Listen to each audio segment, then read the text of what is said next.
አሰላሙ አለይኩም ወረህመቱላሂ ተዓላ ወበረካቱ። ውድ የቻናሌ ቤተሰቦች እንዴት ናችሁልኝ? ከኔ ጋር አለሁላችሁ አልሐምዱሊላህ። እንዴት ናችሁልኝ? እንዴት ሰንብታችኋል? እንደዚሁም ክርስቲያን ወገኖች ሰላም ሰላም ብያለሁ። ብያላችሁ በሰላማችሁ በዝዝት ይበሉልኝ እና እንዴት ናችሁልኝ? እንዴት አደርጓችኋል መሰንበቻውን?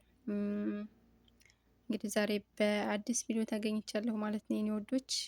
እንግዲህ ያው የማሳስበው ነገር ቢኖር ፈቅዳችሁ እንደዚሁም ወዳችሁ ማለት ነው ላይክ የምታደርጉ ልጆች፣ ሰብስክራይብ የምታደርጉ ልጆች፣ ሸር የምታደርጉ ልጆች ከምንም ከምንም በላይ አመሰግናለሁ ማለት ነው። በጣም በጣም አመሰግናለሁኝ ሀቂቀተን እኔን ለማበረታታት ብላችሁ ቪዲዮውን ወዳችሁት ማለት ነው። ቪዲዮውን ወዳችሁት ላይክ እና ሸር ሰብስክራይብ የምታደርጉ ልጆች በጣም በጣም አመሰግናለሁኝ።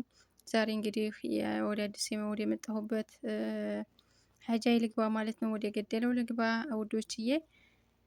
እና ዛሬ ምንድን መሰላችሁ ይዤላችሁ የመጣሁት በጣም የሚያሳዝን ነገር ነው። ሀቂቃተን ግን በጣም ያሳዝናል። እኔ እናንተም ትማሩበታላችሁ። በተለይ አረብ ሀገር ያለን ልጆች እንማርበታለን። በጣም ሀቂቃ ብትሰሙት ትጠቀሙበታላችሁ። እናንተም ትጠቀማላችሁ፣ እንደዚሁም ደግሞ ሌላ ሰው እንዲጠቀምበት እና ከዚህ ነገር እንድንቆጠብ እኛ በተለይ አረብ ሀገር ያለን ሴቶች ማለት ነው ከዚህ ነገር እንድንቆጠብ ራሳችንን እንድንጠብቅ ይረዳናል ማለት ነው።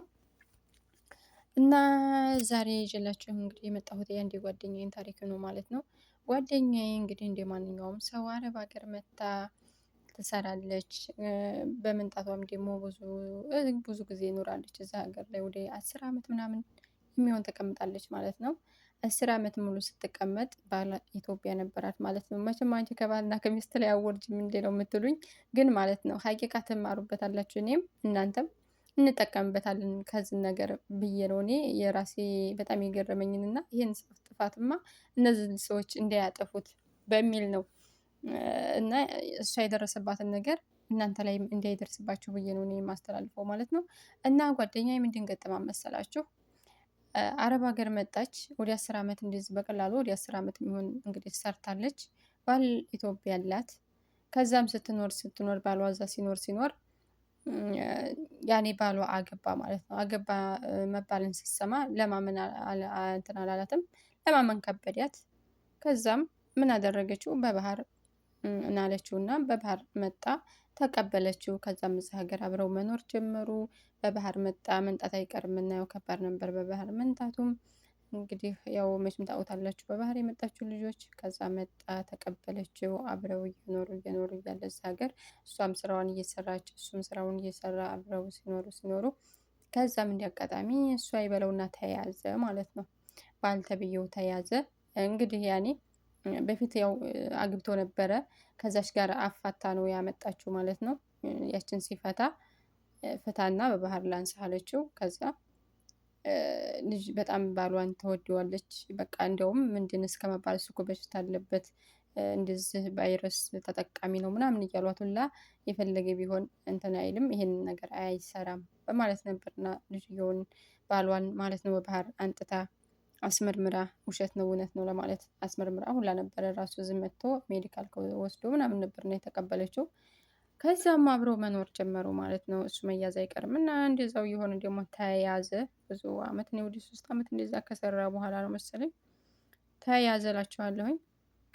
ከዛም ተይዞ ብዙ ወደ ስንተር እንደው በቀላሉ ወደ አመት ይሆናል እስር ቤት ታሰረ።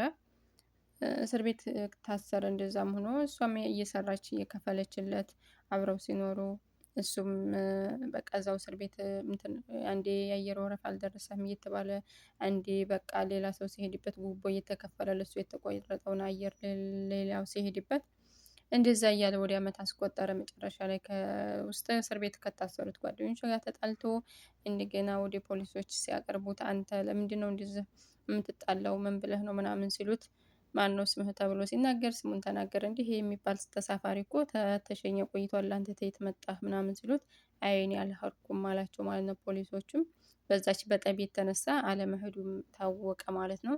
ከዛም እንግዲህ እንደዛ ሆኖ ወደ ቤተሰብ ገባ ማለት ነው። ሀገሩ ገባ። እናትም እያለቀሰች ነበር። ቤተሰብ በሙሉም እንግዲህ 20 ዓመት ሙሉ በእስር ቤት ሲሰቃይ በጣም እያለቀሱ ነበር ማለት ነው። ቤተሰቦቹ መግባት አይቀርምና ገባ እላችኋለሁኝ ሀገሩ ላይ።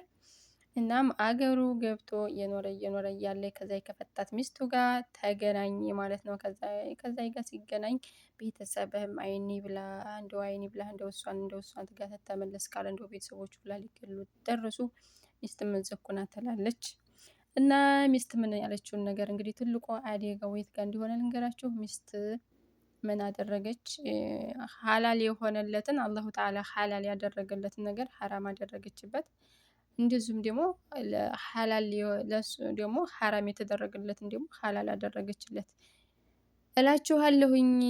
ምን ብትል ጥሩ ነው? ሚስት እንደፈለክ ሁን፣ እንደፈለክ መዝናናት ትችላለህ፣ እንደፈለክ መሆን ትችላለህ። ግን አለችው ያኔ ኒካም እንዳያስር ሚስትም እንዳያገባ ግን በዚና ማለት ነው። እንግዲህ በኢስላም በሸሪዓ ፍቅረኛ ምናምን የሚባል ነገር የለም አይደል?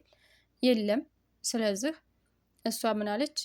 እንዲያታገባ ልጅም እንዲያወልድ ግን እንደፈለግክ ሆን አለችው።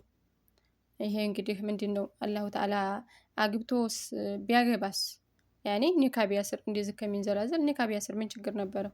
እሷ ግን ይሄን ነገር ከልክላው ነበር ማለት ነው። እሱም እንደዛው እያለ እንደፈለገ ይሆናል ማለት ነው። ያኔ እንግዲህ መቼም አይድረስ ነው። በዛ በወንጀል ላይ ይኖራል ማለት ነው። እሱም እንደዚህ ጓደኛ ያዘ፣ ያቺ ጓደኛ ያዘ ልጅ ጓደኛ ደግሞ ልጅ መውለድ በጣም ትፈልግ ነበር። የሚገርማችሁ ነገር በጣም ከምንም በላይ ማለት ነው ልጅ መውለድ ትፈልጋለች። በቃ ከሱ አንድ ልጅ አግኝቼ እኔ እንደፈለገ ይሁን እኔ ለአንድ ልጅ ማሳደግ አያቅተኝም አንድ ልጅ ባገኘሁ ነበር የምትለው ማለት ነው ልጅቷ። ከዛም እንደዛም እያለ ግን ያቺ ልጅ መውለድ አልቻለችም። ያኔ ለብዙ ቆዩ አብረው ቆዩ። ግን ልጅ የሚባል ነገር አልተፈጠረም። በቃ በጣም እንትን አላት። እሷም በጣም ተከፋች። በቃ እኔ ልጅ ነው የምፈልገው ትላለች። ከዛም ግን አልሆነም። ልጅ ማግኘት አልቻለችም። ምክንያቱም ነገሩ ሌላ ነበር። ምክንያቱም ያ ልጅ እንዲያወልድ እንጂ እንደፈለግ ከሆን ብላ ነው ሚስቱ የፈቀደችለት ማለት ነው። እሱም የሚስቱን ወሬ ተከትሎ እንግዲህ ያው ብዙዎቻችሁ ታውቃላችሁ መቼም ወንዶች መድኃኒት እንደሚጠቀሙ ማለት ነው። ተንኮል ታሰቡ እኮ ግን ማለት ነው ከኛ ከሴቶች ይበልጣሉ የወንዶች ክፋት ማለት እኔ እንጃ ብቻ በጣም ከባድ ናቸው። እና እኔ በነገራችን ላይ ብዙ ልጆች ስለማቅ ነው እንደዚህ ሚስቶቻቸው እንዳይወልዱ ወይም ጓደኞቻቸው እንደዚህ ፍቅረኛ ምናምን ይዘው እንዳይወልዱባቸው መድኃኒት የሚጠቀሙ ልክ እኛ ሴቶች የምንጠቀመውን መቆጣጠሪያ ታብሌት ወይም እንግዲህ መርፌም ሊሆን ይችላል። እነዛ ነገሮች የሚጠቀሙ እንግዲህ ብዙ ወንዶች አሉ ማለት ነው። እና ምን አደረገ? ያ ልጅን ይጠቀማል። ግን ያች ልጅ አታውቅም፣ እንደዚህ እንደሚጠቀም አታውቅም። ምክንያቱም ሚስቱ የፈቀደችለት ሐራም የሆነውን ነገር ነው እና የፈቀደችለት። በዛ የተነሳ አብረው ኑሯቸውን ይቀጥሉ ነበር ማለት ነው። ከዛም መግባት አይቀርም እና ይችኛዋ ከብዙ ጊዜ በኋላ ገባች። ያችም እዛ ያለችው በቃ እኔ ልጅ ካልወለድኩማ መጨረሻ ላይ ግን ኒካ አሰራት። እንዲሁም መጨረሻ አካባቢ ላይ ሊለያዩ የተወሰነ እንደ ወር ምናምን ሲቀራቸው ፓስፖርት ጀምራ ነበር እና ከዛ ወደ አረብ ሀገር ላካት። ያኔ መምጣት አይቀርምና ነገሮች ሁላ ተስተካከሉላት እና ብዙ ተሰቃይታ ነበረ። ወደ አረብ ሀገር መጣች። ከዛም አብራ የምትኖረዋ ልጅ ግን ይቺ ሚስት ተብዬዋ ግን እዚሁ ሀገር ነበረች እና እንዲያመጭ ሲላት ቆይ አሁን ምን ታደርጊያለሽ? ትንሽ ስሪ ተመልሰሽ ለመኸር ነው ወይ መመጪው እያለ ምክንያቱም እሱ ምንም ነገር እዛ አይቸግረውም። በሐራምም ቢሆን እንደፈለገ እየኖረ ነው ያለው እና በነገራችን ላይ ለማውራት ራሱ ይቀፋል እንደዚህ አይነት ነገር ማለት ነው። እና ይሄን የመሰለ ነበረ ዛሬ ይዤላችሁ የመጣሁት ቪዲዮ። አሁን ያውም ስለሚበዛባችሁ ቀጣይ በሌላ ቪዲዮ እስከምንገናኝ ድረስ ቀጣውን እጨርስላችኋለሁኝ። እስከ መጨረሻው ቪዲዮውን ተወደዳችሁት ላይክ፣ ሼር፣ ሰብስክራይብ ማድረግ አትርሱ። በጣም አመሰግናችኋለሁኝ። ሰላማችሁ በዘዘት ይበልልኝ። እስከምንገናኝ ድረስ ሰላም ቆዩልኝ እላችኋለሁ የኔ ውዶች።